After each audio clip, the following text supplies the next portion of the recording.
Joey with Willowpine Outdoors. We're at the Indiana Boat Sport and Travel Show, and I've got one of my favorite fishermen with me, Mr. Jacob Wheeler, Indianapolis Bassmaster in FLW, pro fisherman. Are you having a good time at the show? Man, it's awesome to be back home and enjoy, just seeing everybody again. This is where I grew up, right here in Indiana. Fishing in Monroe, Patoka, guys, fishing up north in Schaefer, and it's just really nice to be back home again and see everybody's faces. That's awesome. What did you have to do to go pro? That's why I know you have to do a lot in Indiana. What steps did you have to take? The biggest thing that first helped me out a lot was staying locally here and fishing small bodies of water that had a lot of fish in them. I really was fishing geist. I fished Waveland, which used to have a lot of fish in there, and I would really learn those techniques and do well. So that really helped me a lot when I started fishing. I fished a BFL out there, actually in Ohio, my first BFL, and I won that BFL. It was the first BFL I ever fished when I was 19, so I won $3,000. I thought I had more money than I was like, oh yeah, I had $3,000 on 19. I got, but anyway, obviously that money goes quickly, and I was able to go on and make my name through the BFL. So I won that tournament, qualified for the regional, and then ended up qualifying for the All-American at the regional in Kentucky Lake. And obviously, the next year, 2011, I won the BFL All-American, was the youngest ever to do so. So that was really the way I did through the BFLs, and that was being able to get out there. But I wouldn't have been as good a fisherman if I didn't fish those smaller bodies of water. Right, starting small and working your way up. Yeah. I hear a lot of the pro fishermen that we talk to, they say one of the great ways for a guy to get started is to start as a co-angler. Would you agree with that? 100%. I fished the IBF trail one time, 1 year with Wes Thomas. Wes is a local Indiana pro, and I spent a year. I learned a lot about what he did. I learned a lot about what those fish set up, and it was good to see that. It gave me a different perspective on a few things. We fished Patoka, we fished Monroe, fished a few of those places, and it was really good to see some of that. Now I did okay. I think I made the classic, made a couple top tens and those things, but it wasn't but it was really learned a lot from that. You get different perspectives from, rather than going out there, I love going on top water, but a lot of times the top water is not going to be the main deal. You might have a few of your favorite techniques, but going with somebody and fishing with new people is a big deal to make that happen. Being able to see a couple of different techniques from those guys is a big deal. Gotcha. A couple more questions. If you could pick, I asked Billy McDonald the same thing the other day. If you could pick one lake, one time of the year in Indiana, where is it? Catch big bass. Catch big ones? I'm very partial to Geist Reservoir. Geist is sort of my home lake, and I spend a lot of time out there with a lot of my buddies. So Geist, I would say that probably the third week of March. That's when it's real cold. I caught one of the biggest bags. I think there's only been 3 bags in Indiana, all over 30 pounds and 5 fish. And 3 years ago, I caught 5 weight. Me and my buddy Brian Johnson caught 5 weight 30-48. So we had over a 6-pound average. Had a 7-pounder and got big bass. So it's pretty hard to beat that place. It's one heck of a fishing. There's a lot of fish in there. Gotcha. Same question. U.S. U.S. I would say there's so many great fisheries all over the place. I'd almost have to pick 2. I pick, in January, February, when we can't fish up here and everything's frozen, I would pick Okeechobee. And then when I would, probably in the summertime, around August, probably July, August, I would pick Champlain in New York. That's a really good place. It's Kentucky Lake's great in June, but Champlain, Okeechobee, maybe Kentucky Lake, those 3, but definitely north and south. That's awesome.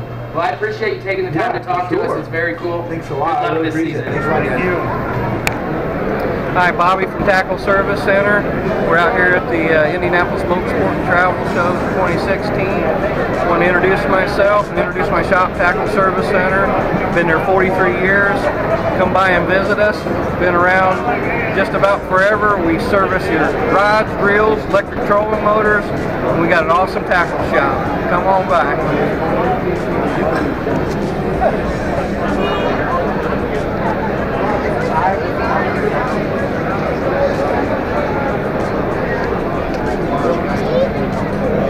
Hey everybody, it's Stu with Willowpine Outdoors. I'm here with Brody McWilliams, and Brody is on the Indiana University fishing team, and he actually just qualified for regionals. And I actually grew up around his grandfather, which is his inspiration for getting into the bass fishing trail.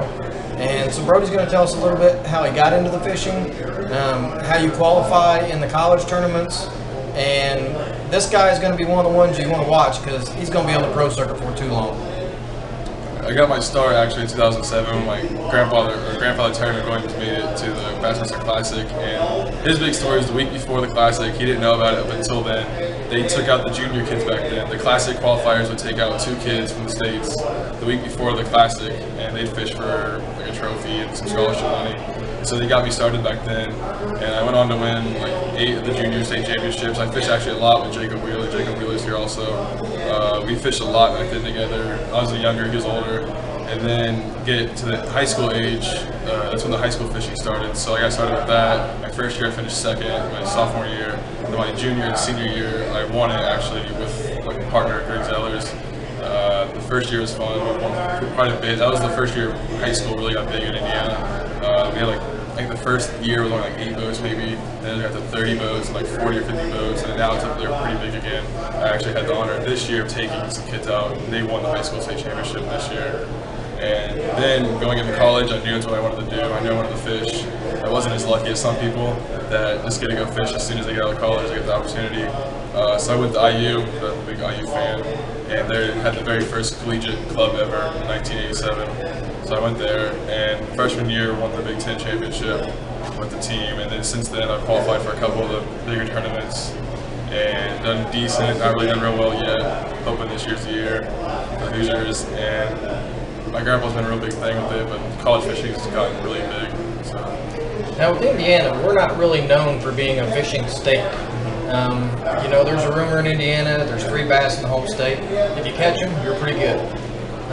So to get into what you've got into and brought it as far as you have, being that you're in a state that isn't as popular for fishing, is that more of a challenge to yourself as a person, or is it just a challenge in general? I think it's kind of a challenge both ways, but at the same time it helps you a lot. Like I think it helps us quite a bit. Like I've had 2 family members go to the Classic. One of my really good friends made it to the Classic at under 25 years old.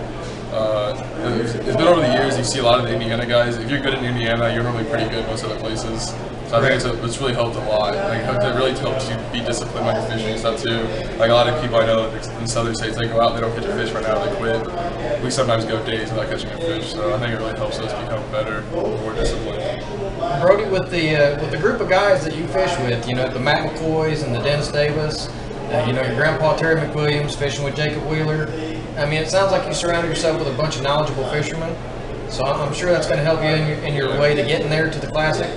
And I'm anxious to see you there, bud. I think you'll make it.